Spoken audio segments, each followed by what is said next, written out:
আওয়ামী লীগের যে দলীয় কার্যক্রম নিষিদ্ধ করা হয়েছে, আপনি কি এটা সমর্থন করেন? আপনার অন্তর্বর্তী সরকারের সময় তো দলের কার্যক্রম নিষিদ্ধ করা হয়েছিল এবং বিএনপি সরকারও সেটা বহাল রেখেছে। তো আপনি মানে এই বিষয়ে আপনার মতামত কি?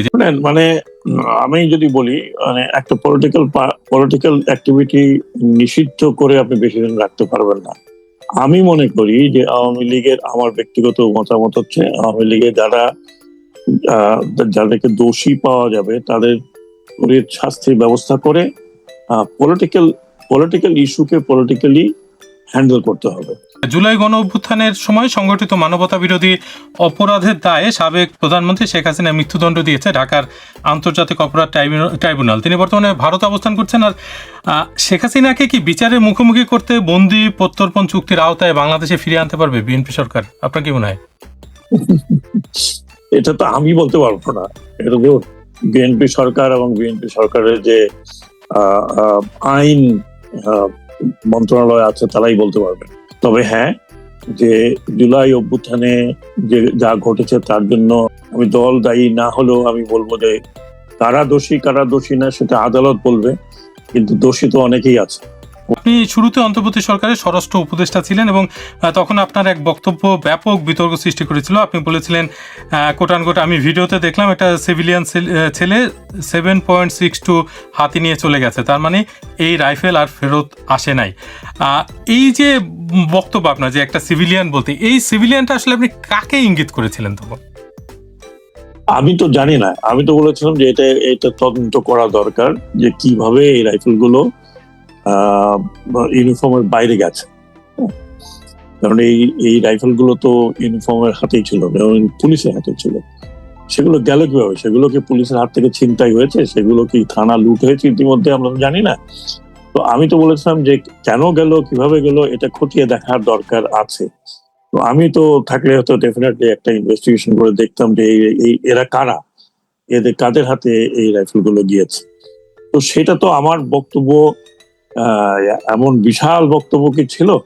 সেটা তো ওই সময়ের জন্য যা পরিপ্রেক্ষিতে যেটা আমি দেখলাম বিভিন্ন ফুটেজে, তো আপনারা সে সমস্ত ফুটেজ দেখেছেন, অনেকেই দেখেছে। তো সেটা না জেনে আমি তো বলতে পারবো না যে এরা কারা, কাদের হাতে গেছে। এক একজন এক একটা বলবে, এরা অমুক, ওরা অমুক, তারা অমুক। ওই সময় ওই প্ল্যাটফর্মে দাঁড়িয়ে তো আমি বলতে পারতাম না যে অমুকে নিয়ে গেছে। That was not proper. Investigation করলে বলতে পারতাম। আমি বাইরে গিয়ে যত তিনটা কথা বললেও তো আপনারা সেটাকে এত গুরুত্ব দেবেন না যে গুরুত্বটা আপনারা ওই কথাতে দিয়েছেন। এবং রাজনৈতিক দলগুলো দেখা গেছে যে বিভিন্ন জন বিভিন্নভাবে এটা বিশ্লেষণ করেছে এবং মানে এই যে পুরো একটা ব্যাপার যে ঘটলো, তো আপনার কাছে মনে হয়নি যে আসলে বিষয়টা আসলেই তদন্ত করা দরকার ছিল বা আরেকটু পরিষ্কার করা দরকার ছিল?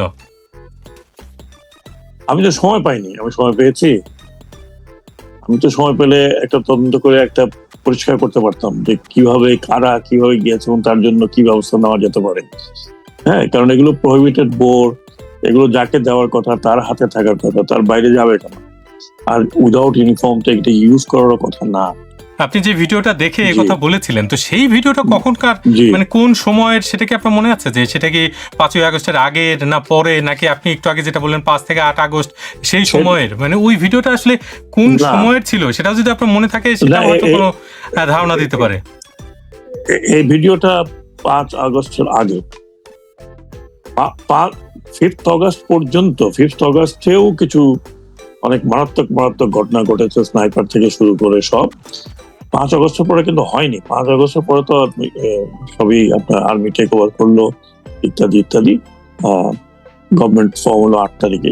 এই ঘটনাগুলো ঘটেছে 5 আগস্ট এবং তার আগে ম্যাক্সিমাম। আপনি যে ভিডিওটা দেখেছিলেন সেটা 5 আগস্টের আগের ভিডিও ছিল? আগের ভিডিও ছিল, আগের ভিডিও। আরেকটা বিষয় দেখতে গেছে জি জি, আপনি শেষ করুন, অসুবিধা নেই। এগুলো পুরনো আমার সব মনে নেই। আপনি কটা ভিডিও দেখেছিলেন এটা মনে আছে? আমি কয়েকটা ভিডিও দেখেছি। তারপরে যখন আমি আমি যখন স্বরাষ্ট্র মন্ত্রণালয় ছেড়ে দিয়েছি, তারপরেও কিন্তু আমি দেখেছি। হ্যাঁ, একদম লুঙ্গি পরে, স্টিল হেলমেট মাথায়, হাতে রাইফেল, এরকম ভিডিও আমি দেখেছি। আপনিও দেখেছেন, আমিও দেখেছি। এগুলো তো ছড়িয়ে গেছিল পরে আরো। হ্যাঁ, এটা সোশ্যাল মিডিয়াতে তো আসলে ভর্তি তো ছিল, এরকম অসংখ্য ফুটেজ জি ভিডিও জি ছিল। এই জন্য আমি আপনার জি কাছে জানতে চেয়েছিলাম যে আসলে একটু টাইমটা, যে কোন সময়টাতে মানে কোন না সময়ের আমি তো ভিডিওটা আপনি আমি দেখেছেন আর কি। আমি যে আমি ওই যেই বক্তব্যটা দিয়েছিলাম সেটা 5 আগস্ট আগের ঘটনাগুলো। হ্যাঁ, এবং ওই সময়কার কিছু ভিডিও আমি পরে দেখেছি। এটা ওগুলো যেহেতু পরে আমি দেখেছি বিভিন্ন জায়গায়, ওর হাতে এর হাতে ওর হাতে, ও দেখায় সে দেখায় এ পাঠায়, এরকম আর কি। কিন্তু বাংলাদেশে তো এই ক্ষমা চাওয়ার সংস্কৃতিও নেই। অতীতে আমরা তো দেখেছি যে ৭১-এ যে মানবতা বিরোধী অপরাধের ঘটনা ঘটেছে, সেজন্য তো জামায়াতে ইসলামী আনুষ্ঠানিকভাবে কখনো ক্ষমা চায়নি। তারা নানাভাবে বলে যে আমরা হ্যাঁ করে থাকলে এই হয়েছে সেই হয়েছে, কিন্তু ক্ষমা চাওয়ার বিষয়টা তো হয়নি। এবং অনেক বিশ্লেষকরা এটাও মনে করেন যে ক্ষমা চাইলে বোধহয় ওই দলের রাজনীতি ওখানেই শেষ হয়ে যাবে। তা আপনার কাছে কি মনে হয় যে এই ধারণাটা ঠিক? না, বিশ্বে অনেক ঘটনা ঘটেছে যে জন্য কি মানুষ ক্ষমা চায়নি। আপনি যখন ইন্দিরা গান্ধী, আহ, যদি আমি একটা ইমিডিয়েট এক্সাম্পল মনে আসে, ইন্দিরা গান্ধীকে যখন 6 বছরের জন্য আহ, রাজনীতি থেকে বিমুখ রাখলো, তারপরে এমার্জেন্সি হলো, এমার্জেন্সি করলেন, এমার্জেন্সির পরে যেভাবে কংগ্রেসের যে যে অবস্থা হয়েছিল, সেখান থেকে পরবর্তী পর্যায়ে এখন পর্যন্ত তারা উঠে আসতে পারেনি। ইন্দিরা গান্ধী ক্ষমা চায়নি জনগণের কাছে। তো আপনি যে অন্যায়গুলো, ওখানে তো ওরকম অন্যায় হয়নি, এখানে তো কতদিনের কথা, এখনো তো অনেকে সে দাগ মুছেনি। তারা ক্ষমা করবে?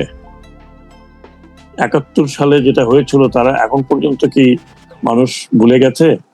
হয়তো জেনারেশন চেঞ্জ হয়ে গেছে, কিন্তু তো বলেনি।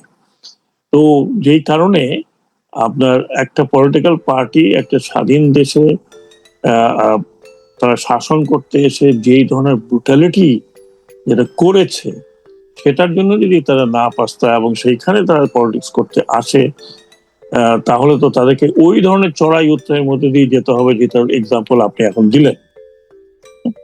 ওই সময় যে যে দলের কথা বলা হয় জড়িত ছিল, তারা কতখানি চড়াই উত্তরের মধ্যে দিয়ে গত 50 বছরে গেছে। আপনার আমি মতে যদি নিজের চোখে যা আওয়ামী লীগ দেখেছি। ক্ষমা চায় এবং ক্ষমা চেয়ে যদি আবার রাজনীতিতে ফিরে, সেক্ষেত্রে আওয়ামী লীগের রাজনীতিতে আরো প্রাসঙ্গিক হওয়ার সুযোগ বেশি থাকে, আপনি এটি বলতে চাচ্ছেন? আমি আমি না, আমি মনে করি ক্ষমতা আমার কাছে চাইলে হবে না। হ্যাঁ, যাদের সাথে এই কাজটা হচ্ছে তাদের স্বীকার করতে হবে, yes they have done something wrong. হ্যাঁ, সেই রং যারা করেছেন তাদের তো শাস্তি হতে হবে। শাস্তি ছাড়া তো, সে শাস্তি কি হবে এটা আমি জানি না।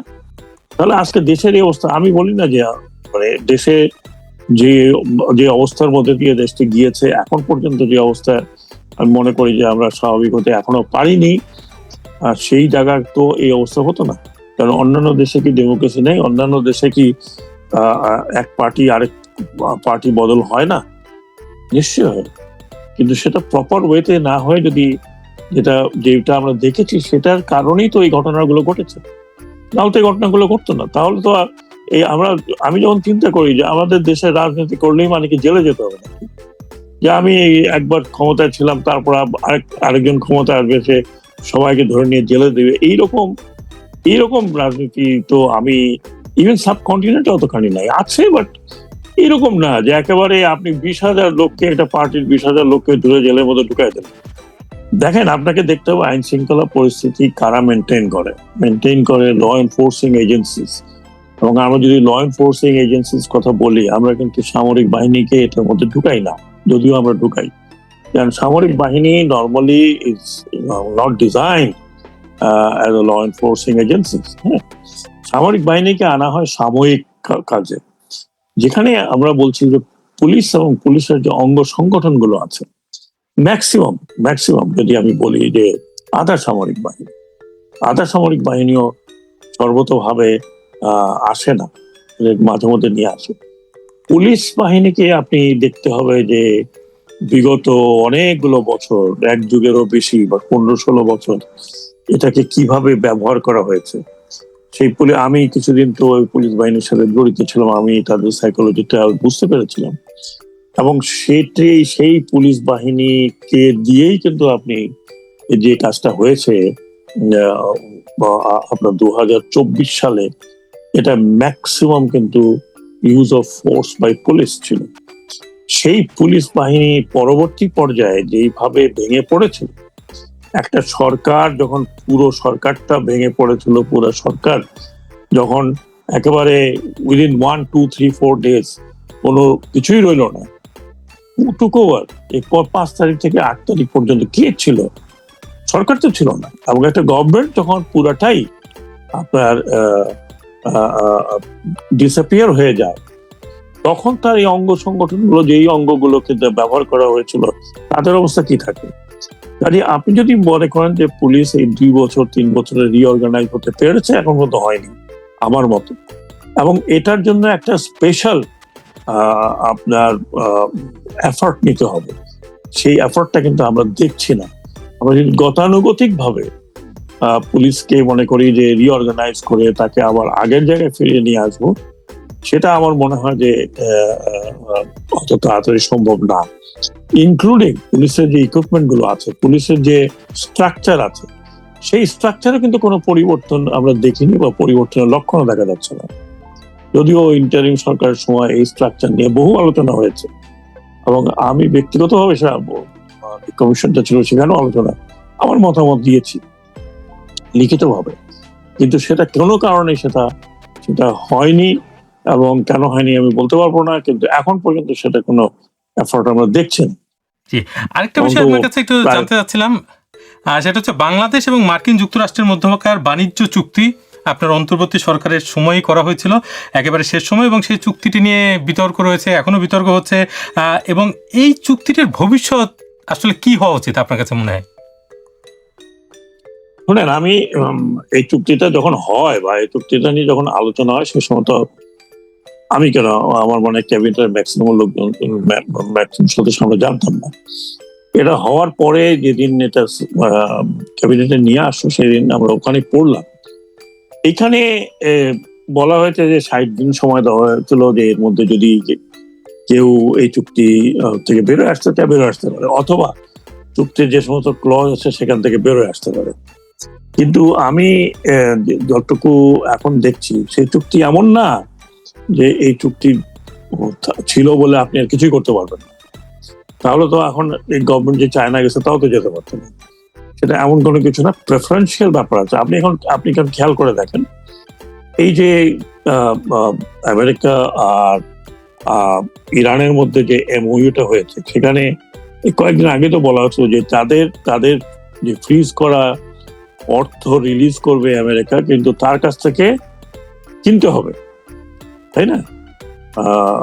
এগ্রিকালচারাল প্রোডাক্ট গুলো আমেরিকার থেকে কিনতে হবে। তো সেটা ইরান বললো যে না, এটা আমরা কিনবো কি কিনবো না, ইট উইল ডিপেন্ড অন আস। আপনি দেখেন এই চুক্তির বড় বিষয়টি যেটা নিয়ে কেন কথা বলছে না বেশিরভাগ লোক, কেন দুটো পার্টির কোনো পার্টি কথা বলছে না, তো পার্লামেন্টে এটা suppose to be ratify in the parliament. পার্লামেন্টের রেটিফিকেশন আগে এটা নিয়ে আপনি কোনো কথা শুনেছেন? সরকার আসলে তেমন কিছু বলছে না। জামাত না বললেও এনসিপির সাথে আমার কথা হয়েছে, এনসিপি অবশ্য বলেছে যে তারা চায় এটা সংসদে আলোচনা হোক এই চুক্তিটা নিয়ে। না, এনসিপি বলতেই পারে, এনসিপিও তো একটা পার্টি, তারা তাদের মতামত আছে, কিন্তু তারা তো অপোজিশনাল মেজরিটি না, আবার সরকারেও মেজরিটি না। তো তাদের যে ছোট পরিসরে তারা হয়তো কথা বলেছে, কিন্তু তারা তো অপোজিশনের পার্ট, তাই না? অপোজিশনের পার্ট হলে তারাও তো সংসদে উঠানো উচিত ছিল, যে সংসদে আলোচনা হোক। আমি জানি না ওনারা সংসদে উঠিয়েছেন কিনা, এখন পর্যন্ত এটা আমরা দেখতে পাচ্ছি না। যদিও জনাব নাহিদ ইসলাম বলেছিলেন যে তিনি এটা সংসদে তোলার ব্যাপারে পদক্ষেপ নেবেন, কিন্তু আজ অবধি সেটা হয়নি আর কি, সেটা হয়নি। কাজেই এইখানে এটা যে বিশাল একটা নিয়ে হইচই হচ্ছে, সেটা আমি মনে করি না যে বিরাট হইচইয়ের ব্যাপার আছে। এখানে প্লাস পয়েন্টও যেমন আছে, তো কিছু কিছু জায়গায় মাইনাস থাকতেও দুই একটি জায়গায় যেখানে মনে করি এটা নিয়ে আলোচনা হলে পরে আরো ক্লিয়ার হবে। প্রথম বিদেশ সফর হিসেবে মালয়েশিয়া হয়ে চীন সফর করছেন বাংলাদেশের প্রধানমন্ত্রী জনাব তারেক রহমান। এই সফর কি কোনো বিশেষ বার্তা দিচ্ছে? আমার কাছে যদি জিজ্ঞেস করেন, তাহলে আমি মনে করি বিশেষ বার্তাই দিচ্ছে। উপমহাদেশের সম্পূর্ণ জিও পলিটিক্স পরিবর্তন হয়ে যাচ্ছে, তো এক্ষেত্রে আরেকটি প্রশ্ন আমার, সেটা হচ্ছে যে প্রধানমন্ত্রী তারেক রহমান এমন এক সময় চীন সফর করছেন যখন ভারতের তরফ থেকেও বাংলাদেশের সঙ্গে সম্পর্ক উন্নয়নের আভাস দেওয়া হচ্ছে। প্রায় 2 বছর পর আবার পর্যটন ভিসা চালু হয়েছে এবং বাংলাদেশে নিযুক্ত ভারতের নতুন হাইকমিশনার দীনেশ ত্রিবেদী তিনি বলেছেন দ্বিপক্ষীয় সম্পর্ক স্বাভাবিক করার চেষ্টার অংশ হিসাবে এই ভিসা আবার চালু করার ঘোষণা দেওয়া হয়। তো এই বিষয়টি আপনি কিভাবে দেখছেন? এটা একটি ইতিবাচক বিষয়, এটা উইন উইন সিচুয়েশন আমি বলবো।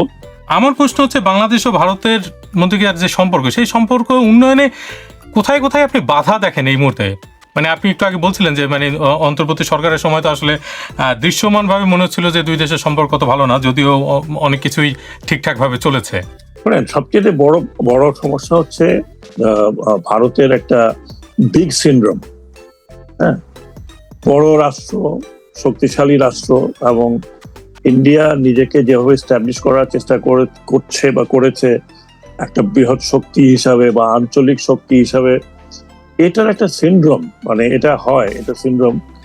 আশেপাশে যে ছোট দেশগুলো থাকে সেই দেশগুলোর সাথে বড় রাষ্ট্র থাকলে তার সাথে কিন্তু মোটামুটি ভাবে যদি সেই বড় রাষ্ট্র তার ওইভাবে যদি রিলেশন না রাখে, তাহলে যে কোনো কারণে ছোটখাটো রিলেশন থাকতে পারে। আপনি যদি আমাকে ইকুয়াল মনে না করেন, তাহলে আমার সাথে কোনোদিন আপনার রিলেশন ইকুয়াল রিলেশন হবে না।